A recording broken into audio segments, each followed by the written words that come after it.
मोठी बातमी, आम्हाला कोणत्याही समाज घटकाला नाराज करायचं नाहीये. राज्यात जातीय सलोखा राहावा हाच सरकारचा प्रयत्न आहे. मंत्री छगन भुजबळांच्या आरक्षणासंदर्भातील वक्तव्यावर उपमुख्यमंत्री अजित पवारांनी ही प्रतिक्रिया दिली आहे.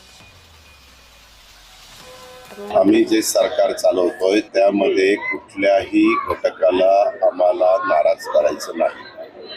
आमची पहिल्यापासून भूमिका ती आहे, राज्याच्या प्रमुखांनी पण ती सांगितलेली आहे.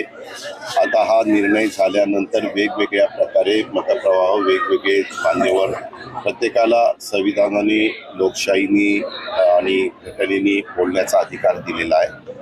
परंतु आमचा एकच प्रयत्न आहे की ह्या महाराष्ट्रामध्ये जातीय सलोखा राहावा, सगळ्यांना त्यांचा न्याय त्या ठिकाणी मिळावा आणि तशा प्रकारचा प्रयत्न आमच्या महायुतीच्या सरकारचा आणि महायुतीच्या सरकारमध्ये काम करत असणाऱ्या आमच्या सर्व प्रमुखांचा आहे.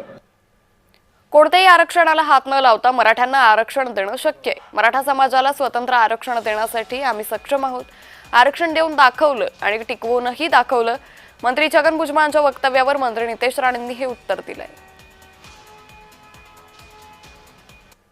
राणे समितीने ज्या पद्धतीने मराठा आरक्षण सुचवलं की कुठल्याही समाजाच्या आरक्षणाला हात न लावता मराठा समाजाला स्वतंत्र आरक्षण द्यावं, तेच आरक्षण पुढे जाऊन आदरणीय फडणवीस साहेबांच्या सरकारने ते आरक्षण, त्याच पद्धतीचे आरक्षण टिकवलं.